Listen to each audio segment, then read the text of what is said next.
Welcome to the Core Outdoors podcast. I'm your host, Christian Rawls. This podcast is made for founders and entrepreneurs in the outdoor industry. The purpose of each episode is to bring actionable insights and inspiring stories to the entrepreneurs who are building the future of the industry. This podcast is a production of Core, the Kootenai Outdoor Recreation Enterprise. To learn more about Core, you can visit coreoutdoors.org. One quick favor to ask. If you aren't following the show, please hit the follow or subscribe button on your podcast player. If you're feeling extra generous, you can take a few seconds to rate the show or write a review. That would be a huge help in introducing the show to more people. My guest today started her company by taping magnets to old ski poles in her living room and has been using that same DIY mentality ever since. From cold calling ski shops pretending to be a student, landing a feature article in Fast Company by emailing 200 editors, and hosting events at ski hills on a tiny budget by partnering with local bars. But this brand certainly doesn't look DIY from the outside. Within their first 2 years, they're selling their products at REI and Evo, and they landed Kendra Scott as an investor with a unique pitch on Shark Tank. I know you're going to enjoy this conversation with Cristina Ashbaugh, co-founder of Yardsale.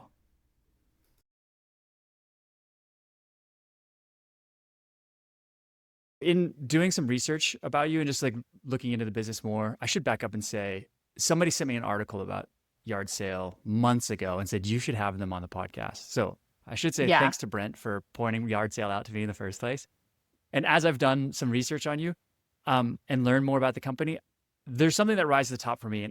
And it's this idea of like, why can't we do that?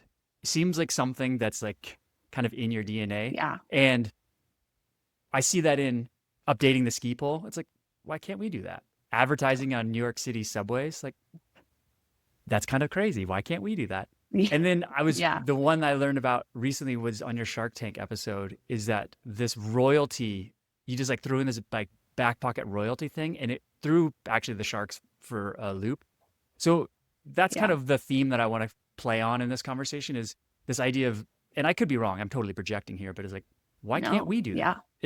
Does that land for you? Do you see that in your DNA? Yeah. I feel that every day because my background is not in consumer products. I've never been a founder before. And so I'm very much learning on the fly. And at the end of the day, it's like, if not, me, who's going to do it? Like, and, anybody can do it, but, we feel like we have a really good opportunity here. And so we are just figuring stuff out every single day and throwing stuff at the wall that I think, traditional outdoor brands wouldn't necessarily do, which has been really successful for us so far in at least getting attention and capturing people's attention. Cool. I definitely want to hit on all three of those different things that I mentioned, but does something rise to the top for you when like that idea of like trying things that other outdoor brands, was there one that really comes to your mind? Yeah, I think obviously outdoor brands have been on Shark Tank before, so that's not like unique. We did have a unique approach to the show, which we can definitely get into. But I think, the advertising one is interesting because I think that is something that, especially a brand new brand that launched like 2 weeks prior, would not take the bet and spend, $15,000-$20,000 on advertising in New York City, let alone on the subway. So I think that could be an interesting one to start with. Okay, cool. Well, let's dive into it because I do want to go back to the ski pole thing for sure, because you did update the ski pole, and that was like, why hasn't anybody done this? So let's jump into the marketing thing. So New York City subway ads, not necessarily something you think of for a direct-to-consumer launch. Exactly. Yeah. I think it's really common for CPG brands now to do a ton of advertising in New York City. I think for us, we had a hunch that because of our brand positioning, a lot of our customers would be coastal. Obviously, we're based in San Francisco, but we see a lot of our customers come from New York. But before we even knew that, we felt like they would be there. So we wanted to kind of take that risk and validate that hunch and run a out-of-home campaign in New York. We had an event that we were running with a truck advertising campaign. So we actually did 2 versions of outdoor advertising in our first season. We launched November 20th, 2023. And then on like December 5th, we were in New York for these 2 campaigns. So we ended up taking out truck advertisements, and we had just these huge trucks wrapped with the tagline "ski poles that don't suck," and this like pretty janky photo from our first photo shoot that, we shot and kind of had to readjust our logo in Photoshop on there and kind of pulled it together. And so that was one aspect of that campaign. But then we also at the same time took out ads, digital ads on the subway at Broadway and Lafayette, which we did specifically because we wanted that's a very like central shopping area in Soho. And so we were doing that right around Black Friday, which we kind of missed the boat on Black Friday because we launched like 5 days before Black Friday. So we had no idea like the world of Black Friday for consumer brands. Like we were totally in the dark about that. But we ran a video ad on like triptych boards. So it was like a 3-panel board for maybe 4 weeks. And it was not cheap, but we saw so much inbound from those 2 campaigns. The trucks are basically running all around Manhattan, and I think they were up for about 2 months. But we had people sending us photos. Like we had obviously our URL on there. Something I've never shared before actually is that we found out, like, we realized 2 months after, no, maybe actually not even, it was probably 6 months after, we were looking at photos of the trucks that we took when we were in New York. And there was a typo on a huge truck. And it's not a big deal because also nobody pointed it out to us. So I don't think anybody realized, but there was no apostrophe in don't, which is just like so insane to think that like we printed these huge, like multi-feet posters on trucks driving around Manhattan and there was a typo, but clearly it didn't really matter. But we saw like a tremendous like response from that. Nobody had ever heard of our brand before because we were brand new. But after our first season, I think it was a third of our customers were from the tri-state area in New York, which is pretty amazing. So we definitely validated that. Yeah. idea. So because the advantage of digital marketing is that you can measure it. So how did you measure these? And you used a phrase that I'm not familiar with. You said out of home advertising. Yeah. Talk to me about that. So, traditionally out of home, which is basically just any advertising that is not online. So it's really just like any type of physical advertisement. So both of those, the truck and the ads in the subway, are both out of home.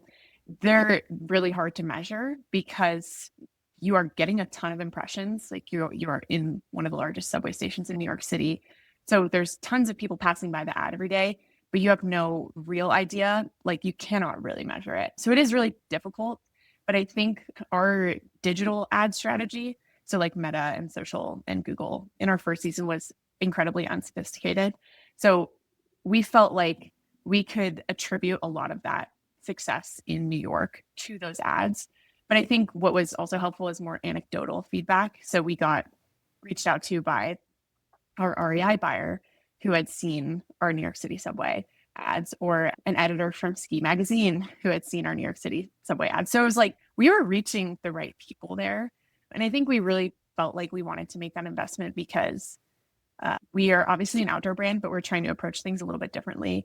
And I feel like a lifestyle brand wouldn't think twice about advertising in New York City because it's like the center of US culture. And we felt like we can appear much larger than we are if we make this investment. And that definitely was true because people were like, oh, wow, like this is a real company. And we're like, you have no idea that this is us like working out of our basement and we still have our full-time jobs and, everything. So it was really interesting. But I think something that I would recommend, I think, to other founders, because it's a lot of money, definitely. So you need to find that in your budget. But I think it was a good first bet that paid off for us. That's huge. What was the decision-making process like for that? Because I mean, at any stage as an entrepreneur, those big bets are challenging decisions. Like how did you and your, so I should say you have a co-founder, Kelly, who also is in on the decision-making with you.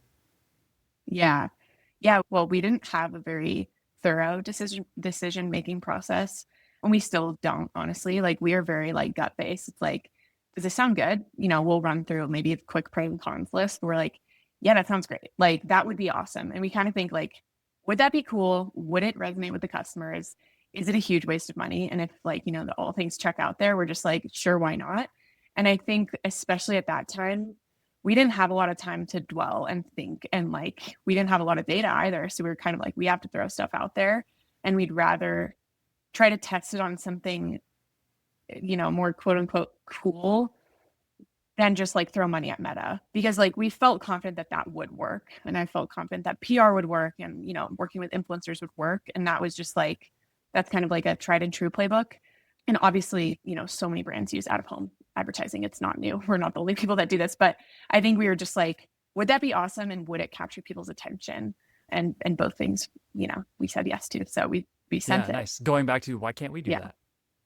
Yeah, exactly. Totally. It's like, why wouldn't we? Like, sure, you can always find an answer as to why you should not do something or you shouldn't spend money. And I think that's also something really interesting that Kelly and I have worked through where we have a good like balance there where if all the decision making on spend was up to me, we would have no customers and zero sales because I'm so cautious. Whereas Kelly's like on the other end of the spectrum. So we find like a good balance there, which has been really helpful and a good learning lesson for me too. It's like you have to spend in order to get the attention, in order to capture, the eyeballs. So that, yeah, I have learned Cool. that. You mentioned that you had a hypothesis that your customers were going to be coastal. Like Yeah, you're creating an outdoor brand that's not necessarily for, let's just put in air quotes, core outdoor right, right, users. Yeah, totally. there's a lot of dirt. Like you go to a ski hill in a mountain town and the locals it's a lot of, there's some dirtbag poles out there Yeah, for sure. Proud user, totally. no shame in Yeah. that. So we're going to get to the product side of it in a second, but I'm just curious, what was the plan behind that, and like how do you create the parameters for yourself, the guidelines as a brand to be able to create an outdoor brand that speaks to a non-core outdoor user? The ethos behind the brand really crystallized as we were first pitching this idea to people, because I think obviously when we had tell people we're starting a ski pole company, that's like the most random thing you could say. Like it's just so random. And I think people are like, okay, like that's great. But I think once we kind of honed in on like what the brand purpose was and who the product was for and who the brand was for, then it started to make more sense. And I think we really got there through thinking about how we like to ski, Kelly and I, and how all of our friends like to ski as well. And, we've been skiing, we grew up skiing. You know, we are good skiers. We're great skiers. Like we can ski anything. But when you look at how other outdoor brands, particularly in the ski space, talk about skiing, it's all white.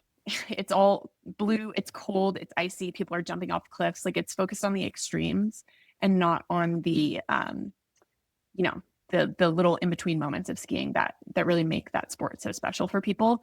And so when we were thinking about the product, the idea came behind like we want to put magnets in ski poles because ski poles are so annoying to deal with. You're walking from your car to the lift, you're carrying all this stuff. It's snowing, it's cold, it's freezing. Like there's just a lot of chaos. And I would always drop my poles and I was just like so frustrated all the time. So I was like, why has nobody put magnets in ski poles? That like turns out obviously magnets are heavy, so it's really hard to make a very high performing like a performance ski pole when you're adding this technology, quote unquote, to the poles.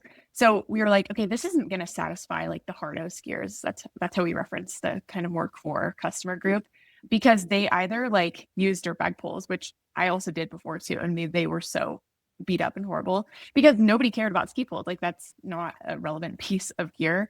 But then we were like, who would this product speak to? And it is really that everyday skier that's not going to care about like 2 more ounces added to their poles.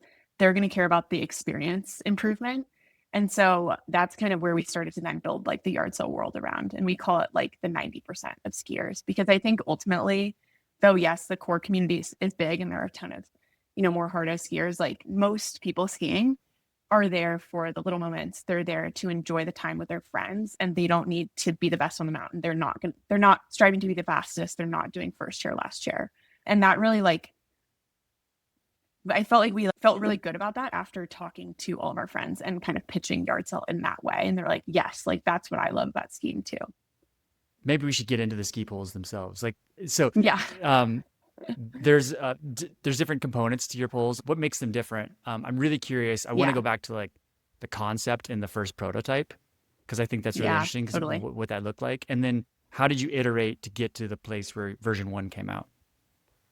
So I first thought of this idea on my couch in my apartment in San Francisco and was like, nobody has done this before. I don't think anybody's done this before. Then I validated that and was like, okay, I think this is actually an interesting idea. But because my background's in marketing and not in product development or mechanical engineering, I brought the idea to my friend Kelly, who is my neighbor and friend from college and is a product designer. And so I was like, what do you think about this concept of magnetic ski poles? Because we've skied together tons and tons of times. So I know he's obviously a great skier. And his first reaction was, what? Please don't spend your time on this. Like, this is not a good idea. And I was like, okay, you know what? I do think it is a good idea. So I took that feedback, but I went home and I found my old, beat up poles and started cutting into them with like an X-Acto knife and literally just taped with painter's tape magnets on top of the handles to see if like, okay, if I stuck these together, would that make this a smoother experience for me? And I did the same with the baskets. I like hacked them off and then put like little tiny magnets that I found like just in my apartment, like in my toolbox. And I walked them over to Kelly's house and I was just like, okay, actually, I want you to put these in your hand and tell me that this is a bad idea still, because I think it's actually pretty cool.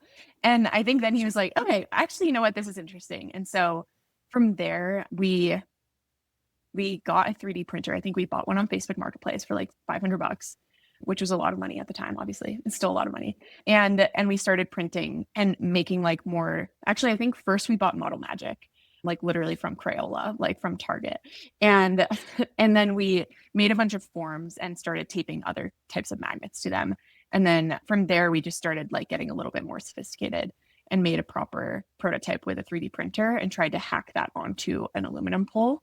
I think like the like light bulb moment for me, like throughout the prototyping phase, was just carrying them with all my stuff like all the time.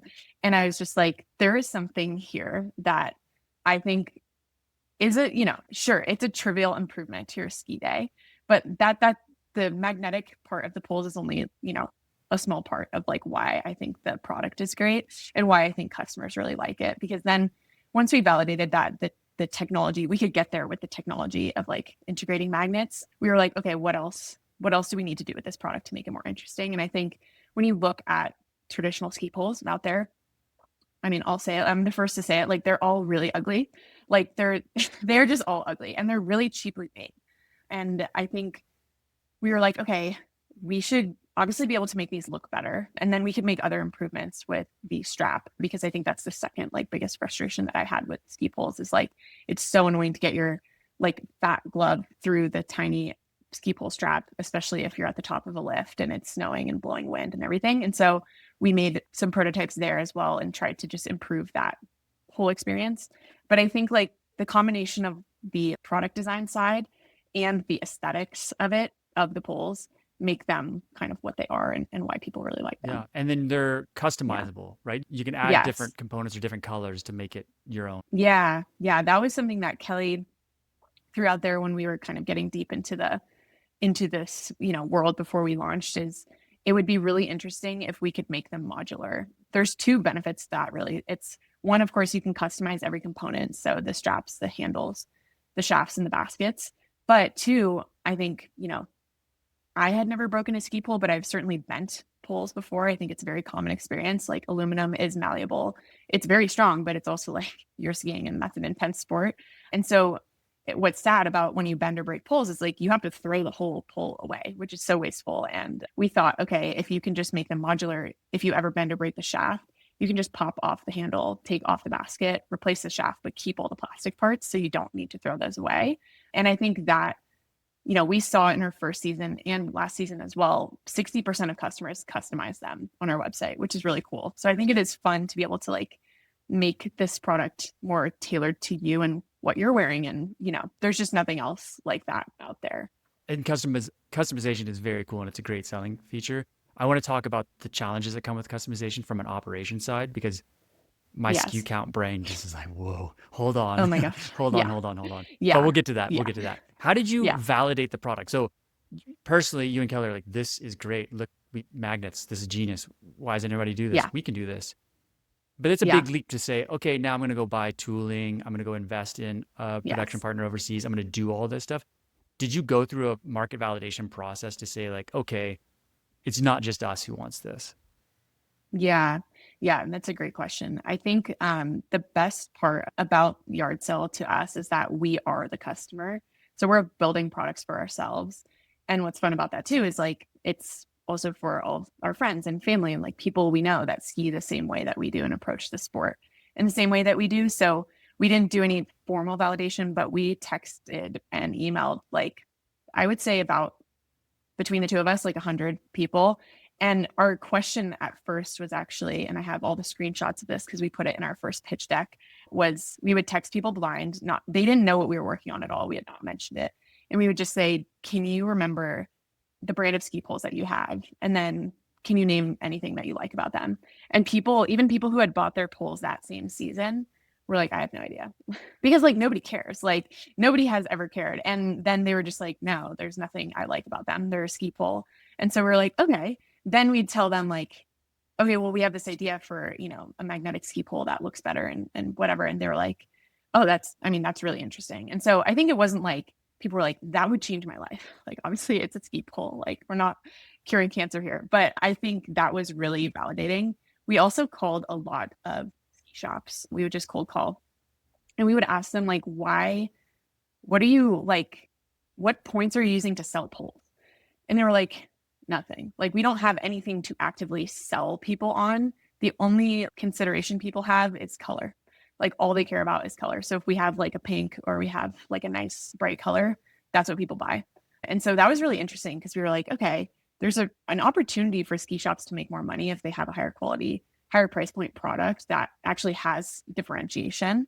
Because even my experience in buying my first ski setup was just, I bought the boots, I got them custom fit, I got the skis. There was a lot of consideration there. And at the end, they're like, okay, and go grab those poles in the corner and meet me at the counter. And I did. And I bought, poles that were like 2 sizes too small and were just like, $30 Solomon poles. And like, yeah, they're fine, but like they don't fit me. Like nobody had walked me through that process. So I think that was also validating. And we didn't ask them, okay, if you had a magnetic ski pole that looked better, like, would you like that? But I think there was some validation there that there is some opportunity for like a new product in that category. Okay, so how did you warm up? So you cold call a retailer. How did you warm them up? Like, what did you say? Like, give me the pitch or give me the script that you said. Yeah, I think I pulled I learned this. I forget from who, but if you pull the student card Totally. and you say I'm in college and I'm working on like a research project, people will tell you whatever. Like they'll listen because they're like, oh, I want to help out a student. Because it's also just like an easier like contact. You're like, okay, I understand what you're doing. Unless, I didn't want to start the conversation with like, I'm thinking of starting a ski pole brand and like, et cetera. Because then they think of it as a sales Sure. thing. And at the end of the day, I didn't want to sell them anything. I just wanted information. And so I would say I'm working on a research project and I'm curious, like first of all, how many ski poles do you sell? Which I thought was interesting. And we got some good data there on just like these shops pump crazy volume of ski poles, which like, I guess makes sense, but like I wouldn't have thought that. And then then they would share mostly about like the color or weight. Really, it was the other consideration for the more hardo customer group. Amazing. That's Yeah.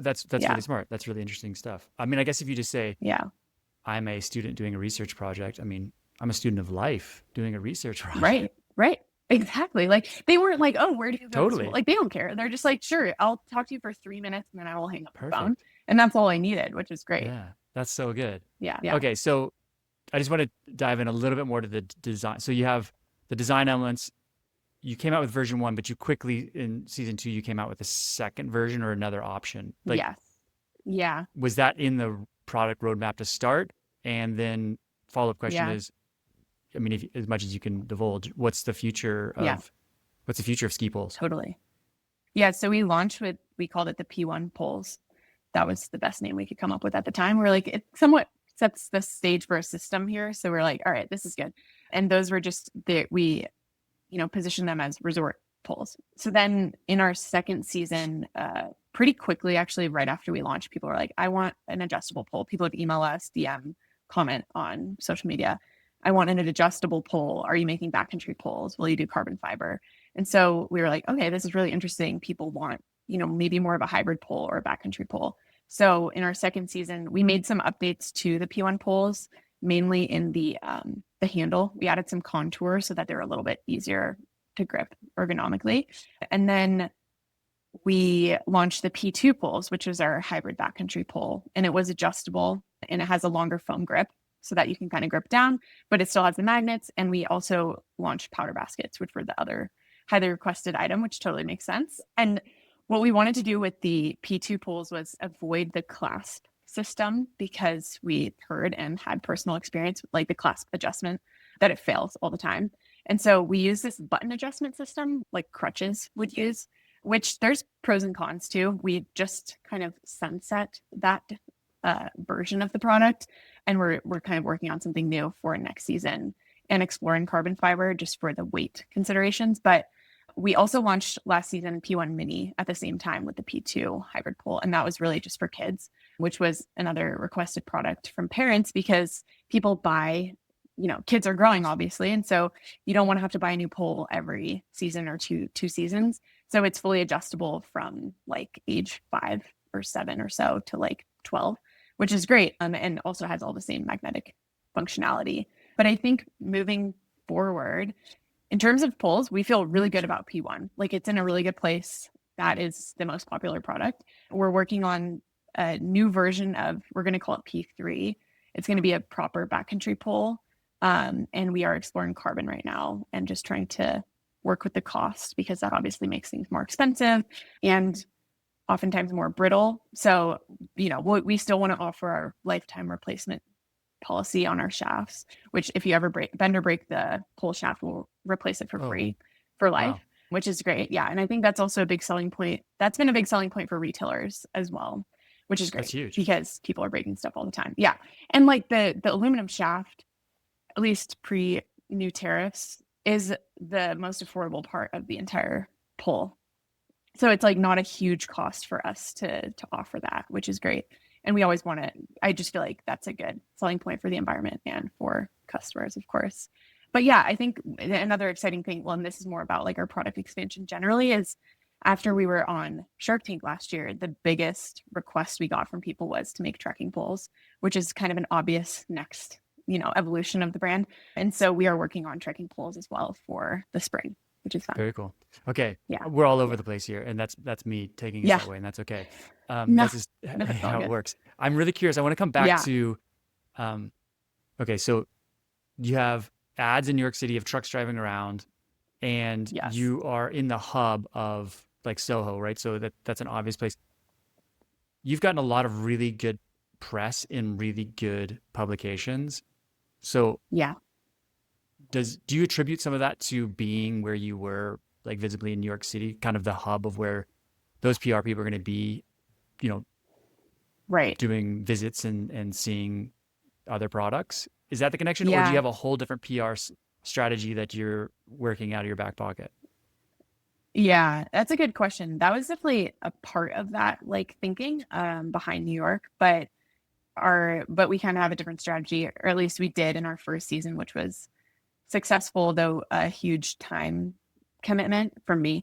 But my background's obviously in marketing, as I mentioned, and not like formally in PR, but I used to work with, tons of PR agencies and then also editors directly in my last job in venture capital. And I knew before we launched, like the easiest, quote unquote, and cheapest way was for me to do everything myself. And what I did was I just found every possible, I made a list, of course, of publications that were like our dream, tier 1 publications. And then I just either guessed people's emails or found them online through some way or other, or DM people, writers in particular on LinkedIn, etc. I probably sent like maybe 200 cold emails, which is kind of how you have to do it. It's like a volume game.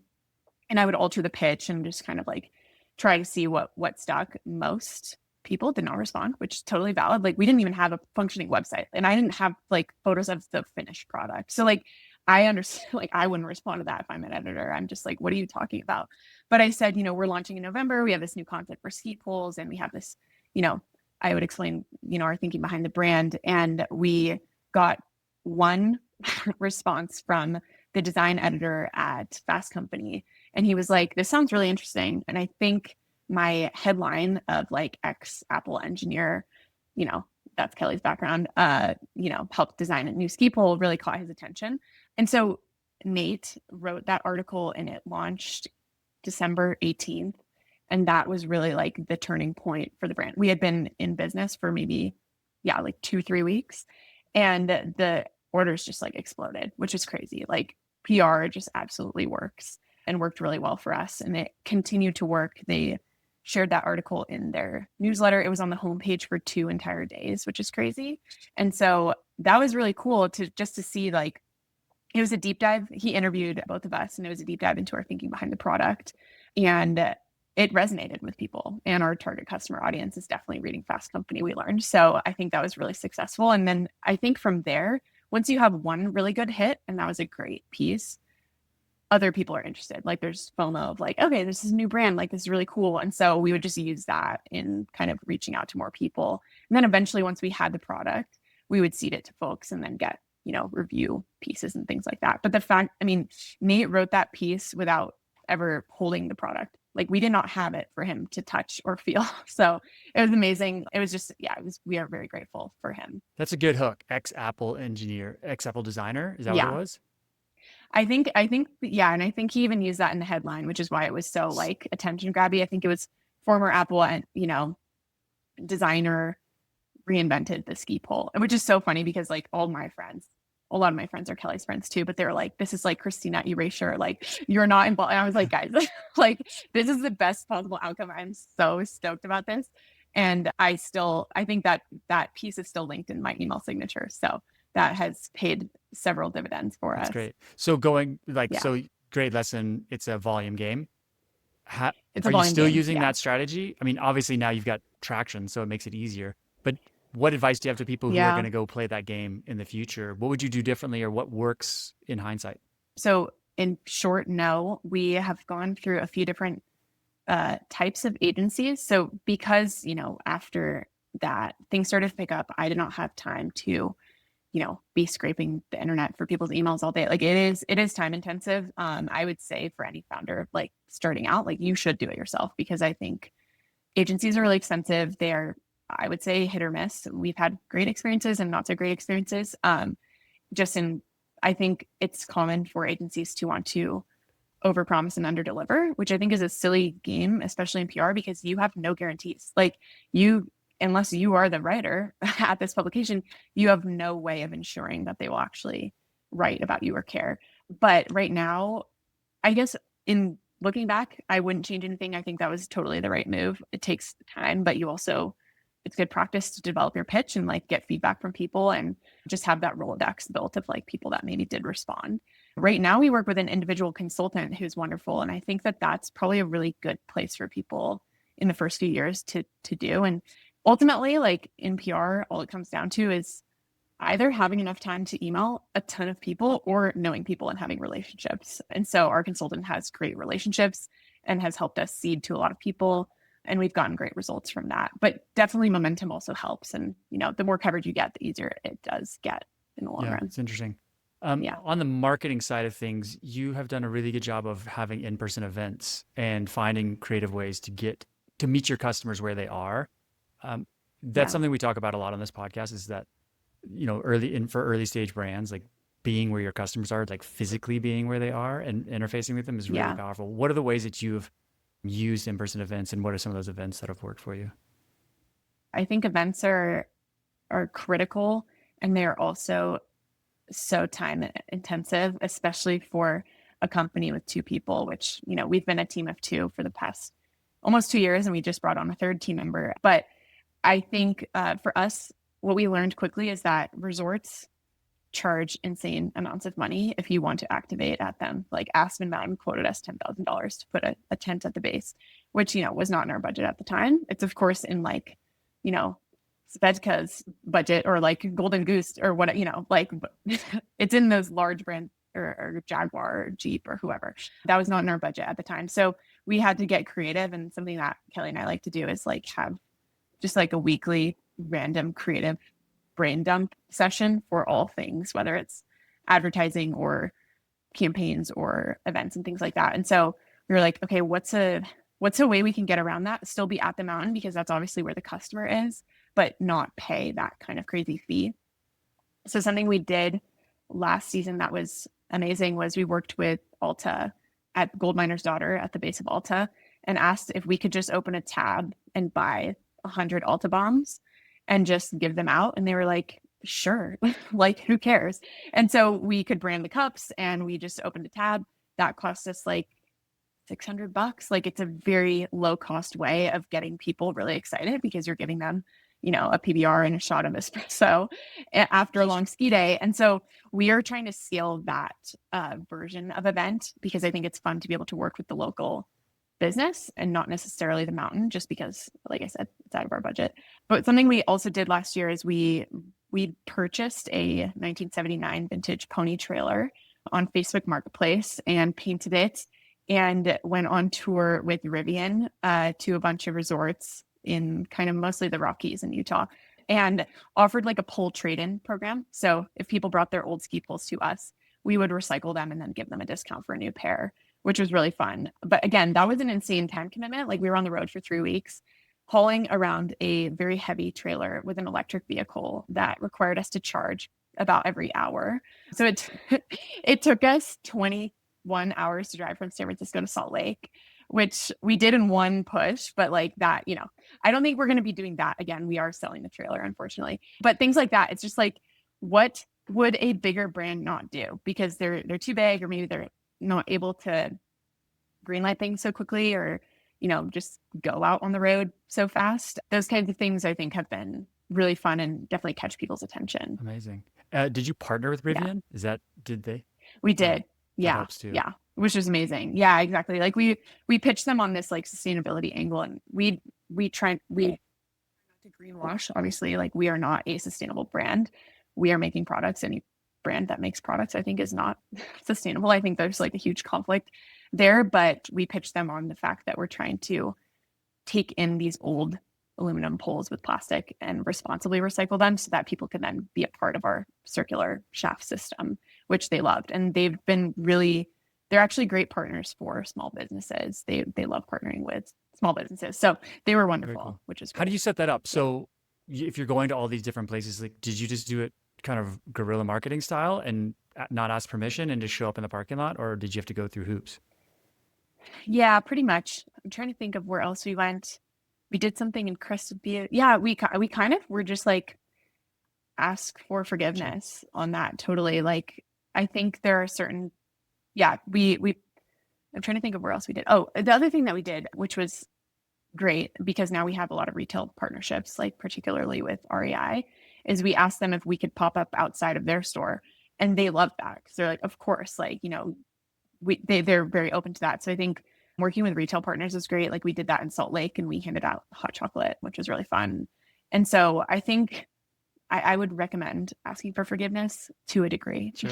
I think, but we avoided, the big resorts and trying to do things in their parking lots, in their like owned parking lots in particular, because like we knew we don't want to have a bad relationship with these folks. I like the buy the drinks, but that's a really smart idea.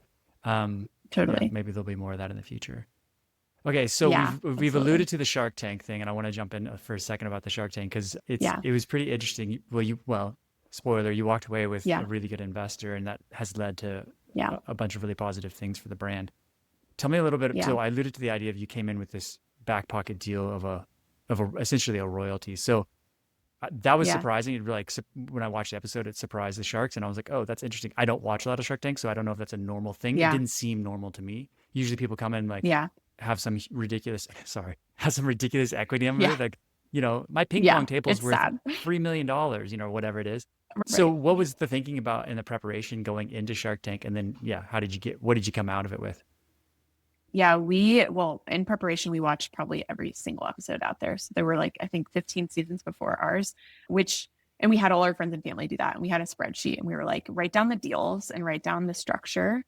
And that was really helpful because then we could notice trends of they obviously, and I guess as a side note too, the producers work really closely with you on crafting your proposed deal in your pitch, which I think is really smart because they know now after so many seasons that if you come in asking for, a certain valuation, even if that is a legitimate valuation, they will laugh you out of the room. They don't operate in the same way that traditional venture investors or even obviously angel investors do. The 6x multiple does not exist there. You have to discount things so heavily for them to be interested. So we knew that from watching a ton of episodes. I guess too,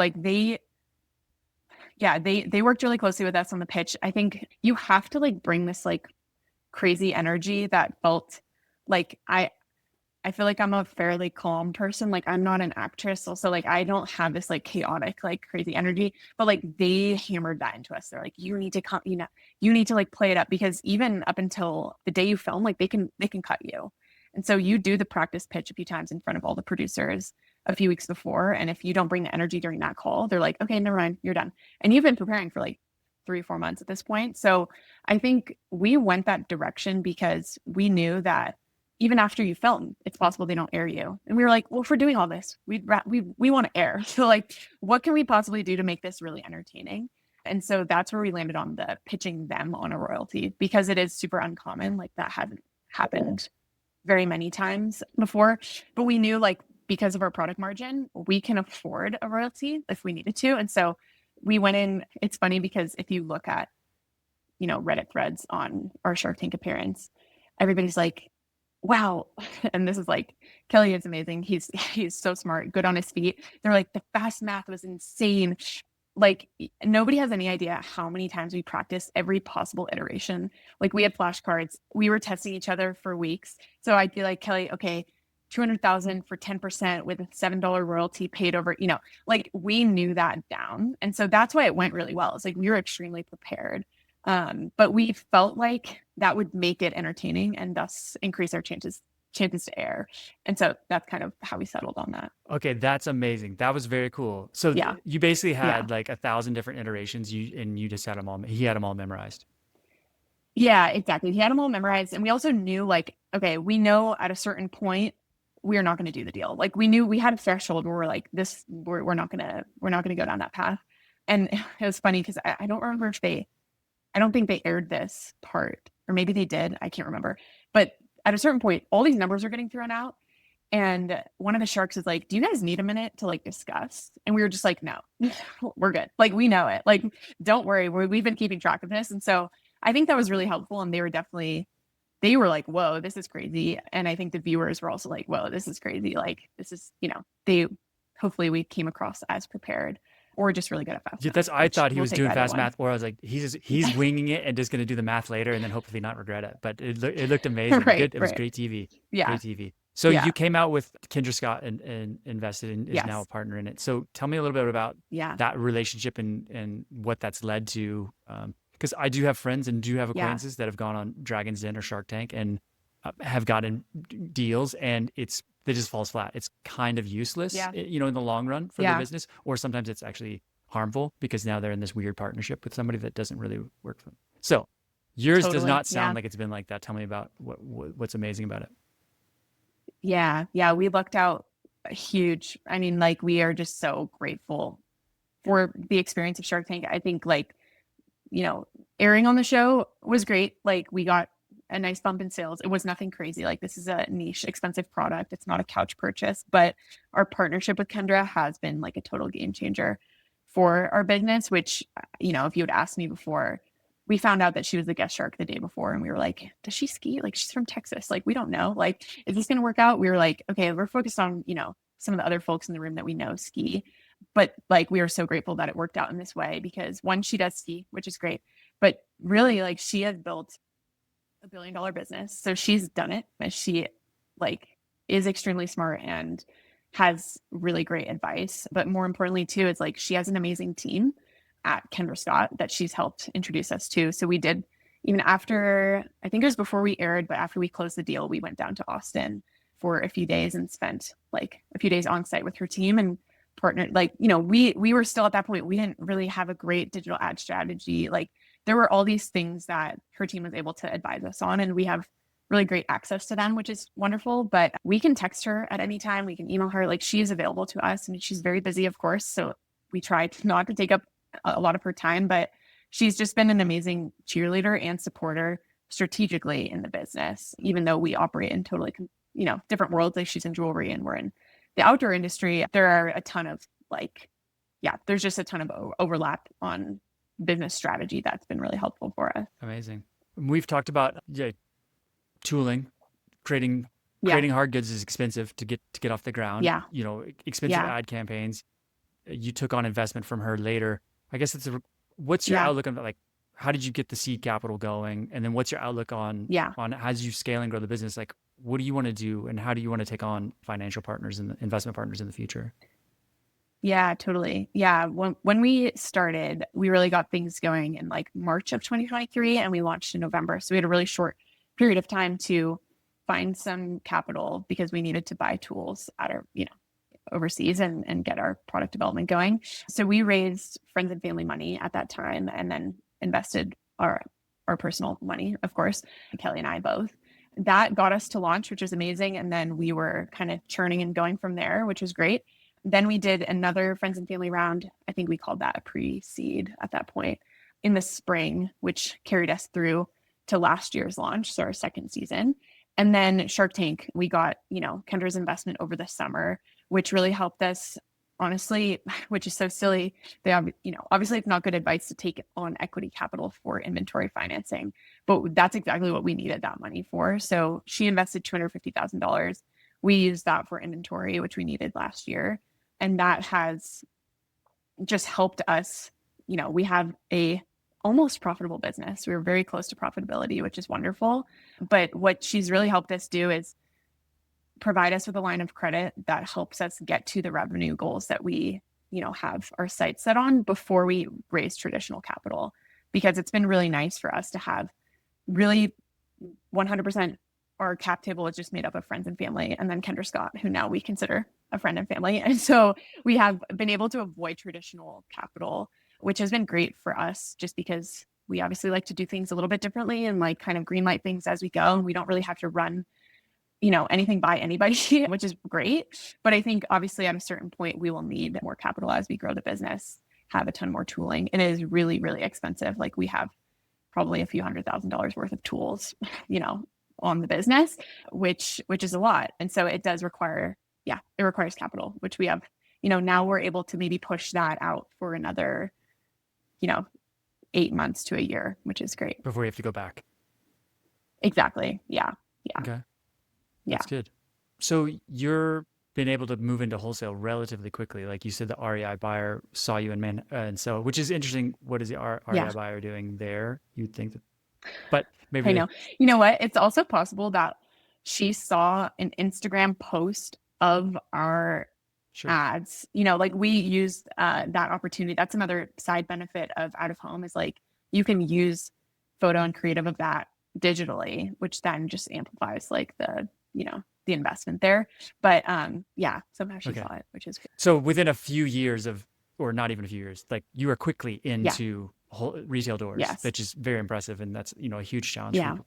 So what's your strategy going forward with wholesale? And then what are some of the challenges of being a customizable or modular ski pole trying to sell into, kind of a traditional retail setting?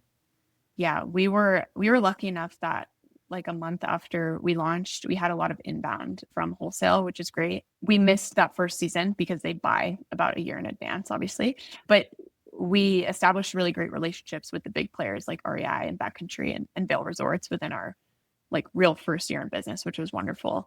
They have been great. What we can't do is offer customization at wholesale. It is just too complex. So what we do for wholesale is we offer preset monochrome SKUs and send them to them all pre-kitted. Although last year, because we received those orders like fairly late after we had already placed our inventory order, we did not have them pre-kitted. So Kelly and I, and the help of our 15-year-old intern in our warehouse in San Francisco, kitted out multiple thousands of poles individually. And there are 8 components in every box. So it is very time consuming. And then the problem with that last year was that the retailers would receive it and then they would need to assemble the poles, put them on the shelves. So it was a really clunky process. It was not ideal. They were super like understanding of, the way that our product worked and the timing of everything. But this year we're able to send everything pre-assembled, pre-kitted with proper merchandising. And so I think it's just been really nice to see that these retailers are willing to work with smaller businesses that are new and still figuring stuff out. And they've been really patient because I think they really believe in the product and they've seen a lot of excitement from their customers. So that's been great. But the short answer is that if you want to customize, you have to go through, yardsale.day, our website, which is not a bad thing really, because then we're able to retain that and retain the margin if people do want that option to come to us. Yeah. So going forward, Yeah. what do you want the ideal spread between wholesale and direct to consumer? What's the ideal setup for you? Yeah, that's a good question. I think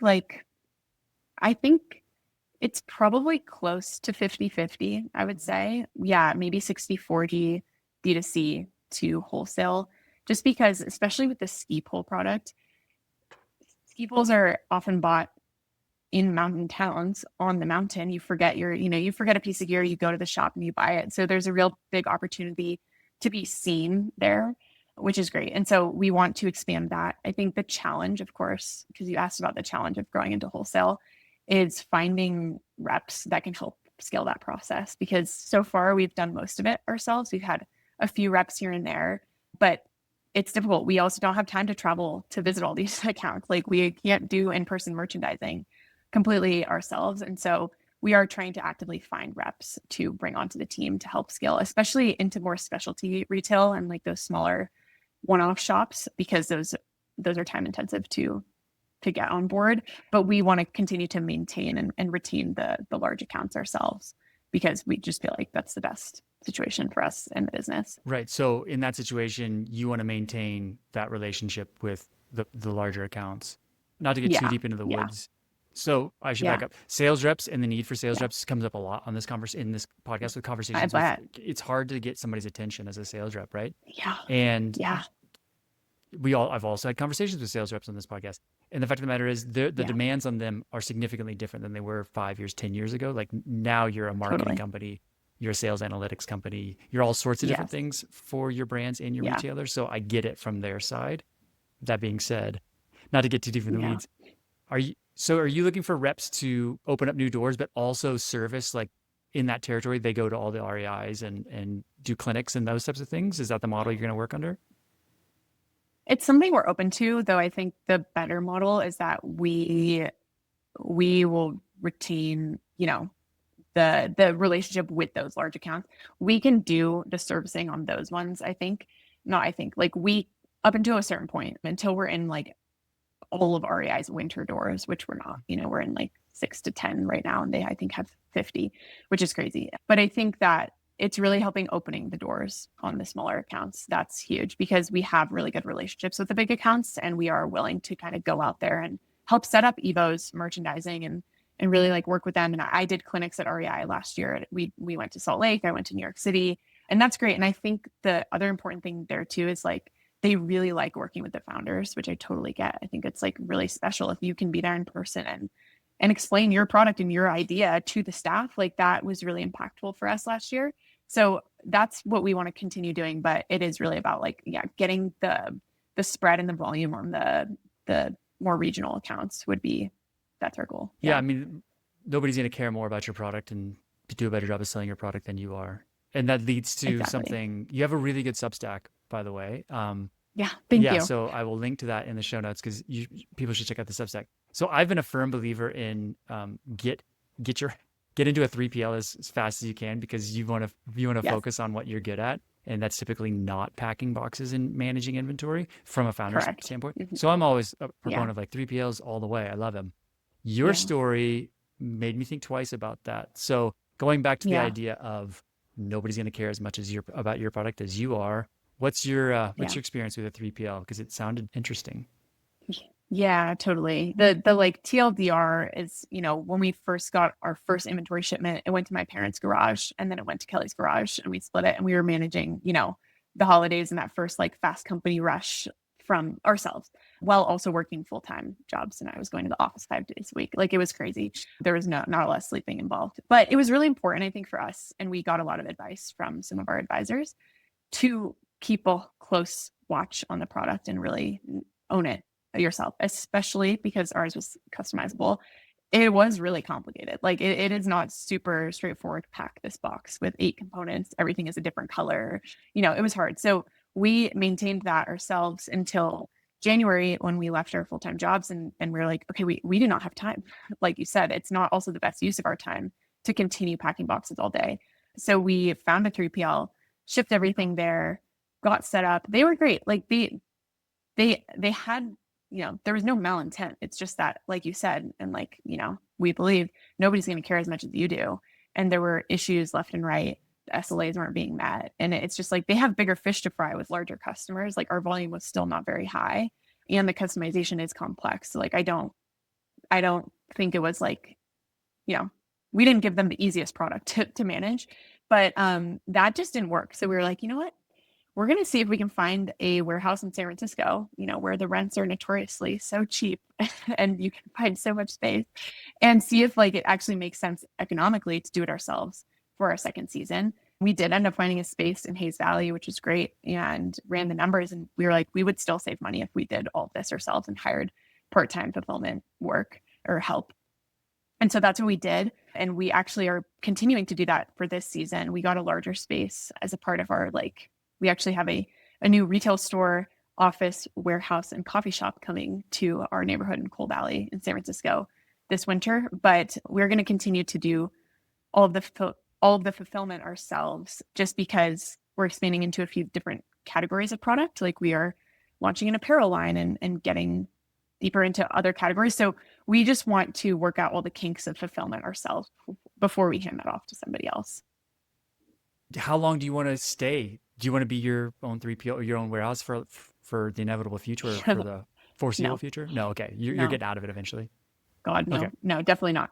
Yeah, our plan is this third season, we will continue from like now, September, October till April, and then search for 3PL next summer to then do all winter next year. Hopefully, probably in Salt Lake. I think that's a good spot for us. It's easy for us to get to. Like we plan to be hands-on there, of course. Like there's still going to be a big learning curve, but no, ideally we are not doing this forever. Although honestly, I think it's really nice. It gives us so much flexibility. We can add things into the product. We can do these fun, like little campaigns. We have some fun ideas for this season that would be really hard to scale at a 3PL or just add a lot of cost that, it's probably not worth it at that point. Yeah. It's hard to do drop-ins and those types of things. Just like add a little bit of customer delight to the process is like, it all has to become systematized and rigid in a 3PL. And it's always it's hard to be nimble, but pros and cons to every, trade-offs to everything. So as we wind it down, I'm curious about I have a few last questions for you. One of them, you actually mentioned it earlier and I wanted to come back to it. This idea of weekly brainstorms or brain dumps, I think is the phrase you used with you and Kelly. Talk to me about that. Like, what does that look like? And what's come out of it, but also is it like a formalized process or is it just a quick get together? Yeah. Well, everything that we're doing is starting to get a little bit more formalized. Like, we just got Slack because before we would just text because it's like, why do we have Slack if it's just two people? Like, this is so stupid. And now that we have another employee, Chris, like we've gone Slack and like we're holding more proper meetings. I think it has been helpful for us, especially because we do travel a lot for work and otherwise, just to hold some formal time to catch up on certain things. But something we have always done is just held fairly unstructured time to throw random stuff out there. And it's usually weekly. But this year we're doing something new where we saw a lot of early success with TikTok randomly. And like that, the first video I ever posted the day we launched out of my living room, I had never used the app before. It got like 250,000 views. And we were like, okay, you know what? There's like the customer is here. Yeah, there's something here. And so something that one of our investors and advisors helped grow marketing at the shorts brand Chubbies, if you're familiar. Yeah. He's a genius. He's so creative and so smart. And something he pushed us to do and something they did at Chubbies was hold like weekly writers' rooms because they're doing a lot of sketch comedy, like, random things like that. That's what we've started doing this season. And so that is fairly structured. Like we want to come to that meeting with ideas for the week of things that we can execute. And then we try to leave the meeting with, proper, like a to-do list so that we actually get things done, because I think what's difficult is we've got so much stuff going on and that could obviously fall to the bottom of the list often times, but it is really important to help drive that like top awareness level marketing. And it's essentially free aside from our time. So that we're doing more of, but I think, when we think about our larger campaigns, which, we have a pop-up coming to New York in November, like we set aside a lot of structured time to think through, like, how can we make this unlike what other brands would do and just try to think a little bit outside the box. Like it's such a simple concept of like, think outside the box, but like that has worked for us really well. And I think we're always trying to think, not to quote, Apple, but like think different, and like try to do something, that the big players wouldn't do, and that, even the small players wouldn't do if like they don't push themselves to be creative. What I would say, in my experience, thinking outside of the box is easier. Yeah. Acting on those is Yes. hard. Right. Putting it into Right. results, Right. that's the hard part. Right. Right. Exactly. And especially with a limited budget, it's like you can think of crazy stuff if we had like an endless, pit of money, which we don't have. So I think like that's the other, like, I think it's important for those creative brainstorm times to like start with, if you could do literally anything, throw that idea out there. And then the next half of the meeting is like, okay, this is the budget we have, or this is the time we have, and then get realistic, because there's usually a way to pare things down into an actually actionable way. But I think like those meetings are not effective if you don't come out of them with like something to actually do and execute on. But it is difficult. This is on topic, but totally tangential. Have you ever seen the documentary of the South Park Writers Room? I actually haven't. Oh my No, but gosh. that sounds really interesting. And I feel like people talk about it It's all the time. crazy. It's on YouTube. I forget what it's called. It's, I Okay. mean, if you're a fan of the show or not, doesn't really matter. It's like watching creativity in bursts, and they literally concept, write, draw, and produce. They do it in 5 days, like every episode in 5 days, and they put the constraints on themselves so they're more creative. Watching people do that is like, wow. Okay, thoughts, sure, lots of thoughts, but then there's a ton of action that goes into them, which is pretty amazing. Totally. Yeah. I love that. I think like we always say like, well, in our first season, I like certainly wasn't sleeping a lot because I was so excited too. Like I think it was like certainly unhealthy, but like I would wake up and just be like, I'm ready to go. Like there's so much to do here and it's so exciting. And I still feel that way. And Kelly and I always say like, if we just had 24 hours in the day where we didn't have to sleep, imagine what we could do. That's obviously unrealistic, but I think there's so much opportunity, especially when you can literally do whatever you want. Like we can greenlight anything. And even like the pop-up that we put on last year, I had this moment where we're like, we brought a hacksaw to New York City because we were cutting wood in this pop-up because we were just doing it all ourselves on a fairly low budget. And I was like, you really can do whatever you want. Like you can do anything. There's the free will concept is so crazy. And I think that's been really fun just from a creative perspective of there's nobody saying you can't do something. So as long as it fits your vision, which is your vision, like you can kind of make anything happen, which is cool. Takes us right back to the beginning. Why can't we do that? I love it. Exactly. Which leads me to the last couple questions. How do you want to grow as a founder over the next few years? Yeah, that's a really good question. I think particularly as we start to grow the team, I think, we have another team member now, which is wonderful. And I think that's been amazing for us to help offload some of this work that like, we've had to be so on top of for the past 2 years. I think maintaining the culture, of course, is a huge part of that. I think like I've managed interns before, but in terms of managing people, I've heard it on every podcast out there. Like that is the hardest thing you can do. And my husband is also a founder in the medical device space and he has like 100 employees. And that's like the hardest thing that he does too. It's so difficult. And so I think becoming a really good manager and maintaining like the culture and the vision for Yardsale as we extend it to other people is really important and something I want to like actively work on because I think that is so hard. But I think also just making sure that we're still having a really fun time through all this. And like we've gone through some hard stuff, like, all things considered, we've had a really great experience for the past 2 years, but there have been some like horrible moments where you're just like, oh my God, like this is so hard. But we're always just like, you know what, it's not that serious. Like we're working in the ski industry. Like this is really cool. Ultimately, the point of what we're trying to do is enable people to have fun outside. So if we're not having fun outside, then like, what's the point? And so I think that's something that I want to maintain as we grow and in all facets of the company. Yeah, it's a double-edged sword. I mean, a lot of people get into the outdoor industry because they're like, oh, I love this. They're passionate about it and all those things. And then they found a business or they're high up executive in a company and they realize like, oh my God, I'm not doing all the things that made me passionate about how I got into this. Yeah. And you're still early days. I'm just saying, warning, it can happen, Totally. right? You're like, oh, I ski less now. Totally. What the hell's going on? Oh my gosh. Right. I know it is funny. The biggest thing that we say, because like I think all of our friends, see us traveling and we're always at ski resorts. They're like what a cool job. And then we're like, guys, like we don't get to ski at all. We don't ski that much anymore, but I feel like we do a good job at trying to balance it. Like yesterday, we're in Big Sky. We took 3 hours to go fly fishing because it's like we're here. We'll be back at work. We're going to work this weekend, but like we're here now. And so I think we try to take advantage of those moments for sure. And so that we don't get burnt out or we don't start to hate being outside or doing all these things. But yeah, it is a tricky balance. Cool. The last question I always end with is, how do you define success for yourself?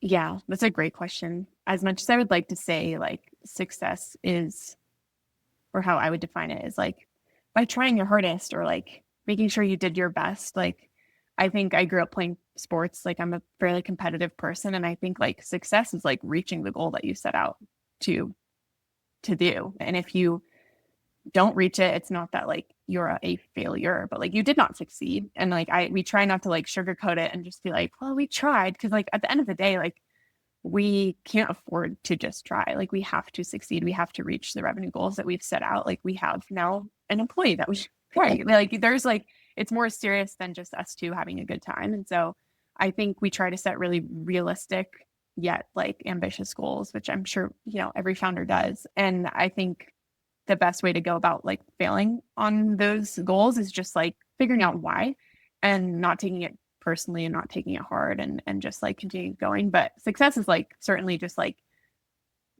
accomplishing what you set out to do. I think it's like kind of as simple as that for me. Yeah. Great. Well, that's a good, whatever works for you, right? That's the beautiful thing about success. We can all define it in our own ways. Yeah, totally. Thank you so much for this. I do want to mention that you're not just doing ski poles, and it'd be great to send people to your website. And if there's more products, you can talk about the other product that you have and then what's in the future. Yeah, totally. Yeah. So we just did a kind of brand refresh. We changed our URL. It was yardsale.ski because we were very ski focused. And now we are expanding beyond ski just to the broader outdoor and kind of all seasons world. And so we launched last season a bag. We call it the day bag, and we purpose built it to streamline your ski day. So there's like a component for your helmet and your goggles and your laptop and all these other things. And then we quickly realized like it's actually an amazing everyday bag, and we take it everywhere. We travel with it. We just updated it as well. And so we're really excited about that product. And then we actually have a line of apparel coming out this winter. It's technical apparel, but looks like lifestyle. So we tried to approach apparel in a way of like, okay, we don't want to just make clothes to make clothes. We want to make something that doesn't exist out there. But our approach to it was, can we make pieces that you would want to wear out to dinner after you ski, but that could perform under your shell jacket for skiing? So we have base layers and then a fun mid layer that we're calling the sport coat. And then we have a few other fun accessories and pieces like that. As well as a collection coming out next summer too, which we're really excited about, using the same kind of approach of like something that you would wear in the city, but you can also wear on the trail and wear out and about. And so we're really excited about that. But yeah, everything will be that. The apparel is launching in mid-November and the bags are out now. Cool. So our website is yardsale.day. Wow. Well, we didn't even get into apparel. That's a whole other, that's round 2, because that's a massive one. Yeah. But if you've taken the same unique design approach that you've taken to ski poles, I'm sure it's going to be a wonderful success. Yeah. Cool. Well, yeah. Thank you so much. Yeah, we're excited. Thank you. Thanks, Christian. Appreciate it. Thanks so much for listening all the way to the end of this podcast. If you enjoyed it, please share it with a friend you think may enjoy it too. You can also take a few seconds to subscribe to the podcast. Anything you do to help share the love here, we'd appreciate it. Thanks so much for following along, and we'll see you next time.